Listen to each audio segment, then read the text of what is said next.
What is going on, Mullen fans? Welcome back to Trending Stocks. Today I want to give you a good overview of everything that you need to know that happened with Mullen today and potentially where things might be going from here. So I'm going to go over all the stuff you need to know. Make sure you guys hit that thumbs up and subscribe. I always greatly appreciate that. And without further ado, let's get right to it.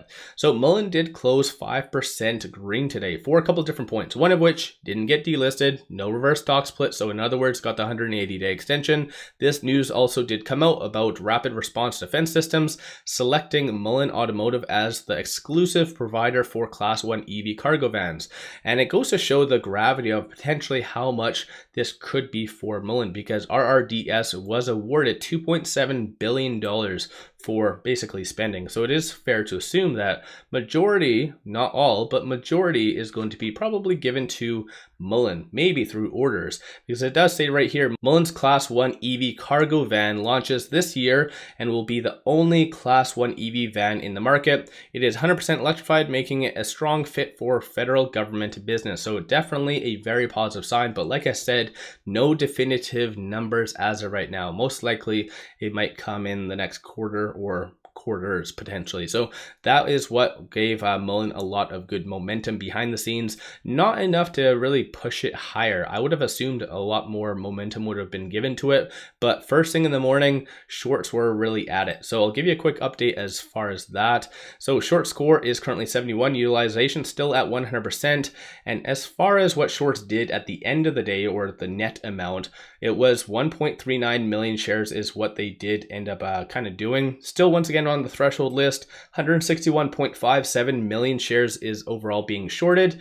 10.72% is the short interest. And as you can see based on this chart right here, you can kind of see exactly first thing in the morning how they just doubled down massively. Didn't really work in their favor. So this is where it started to kind of tentatively have a little bit more of a retracement back, and where it started to really go higher from, I think it was only about 3% plus to around 5%, but still I would have anticipated it to go a lot higher.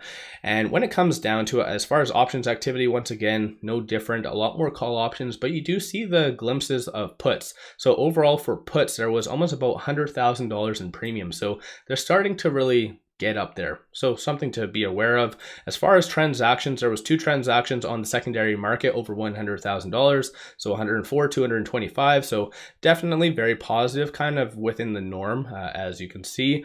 What was submitted after hours was a 8K, and in this 8K, it was a prospectus. And I'm going to go through this in detail on my other channel, so Financial Journey, most likely either later tonight or either early tomorrow, just to break it down and go over all this. But this isn't necessarily new dilution over and above what the S3, I think it was in January or sometime around there, that was submitted. So it's kind of incorporated in that, but it's in regards to preferred shares. So again, you guys know my stance on preferred shares, yay.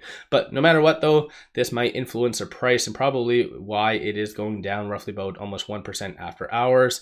And as far as what the actual indicators are showing, stochastic is currently at 5. And this is why I was very much surprised about this news on it only going up 5% because of this news. Because stochastic is currently at 5, like I said, which is very oversold. Typically any piece of news should cause it to go up in reality. And RSI is currently at 38, and number of retail investors for the most part is kind of flat, if anything, but it is still below 0. So that means that in general, a lot more buyers are kind of leaving in general. So just be aware of that. So at the end of the day, question is, where is Mullen going from here? Well, based on the indexes as of right now, it does appear as though things are going to be flat, just waiting for Powell. I believe that is coming out tomorrow.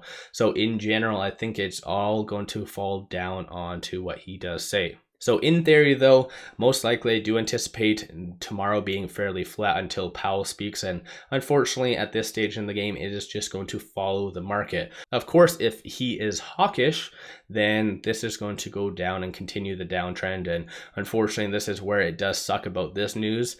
It's just going to kind of get brushed underneath the rug a little bit. So it does suck, but coming from a long-term investment standpoint, you need to factor this in because this is a very big deal. It goes to show that there is a true demand for clearly these EV, the cargo ones, the class 1. So I think at the end of the day, depends on your own investing style, because keep in mind, I'm not a financial advisor, so do your own due diligence. That includes if you have a short-term time horizon with Mullen, then that might not necessarily be the smartest idea. Versus long-term, then yeah, Mullen has a lot of good products that definitely all they need is just one of them to hit a home run, and Mullen's going to do a lot of good things. And I think that's a good thing about them having multiple different products. But again, I could be wrong, who knows? Let me know your thoughts on all of that in the comments below. If you haven't already, hit that thumbs up and subscribe. I always greatly appreciate that. If you do like my Mullen content, want to support the channel, take a look at my memberships, link in the description below, or just hit the join button at the bottom of the screen. With that said, appreciate you guys watching. Let's all make a lot of money on Mullen.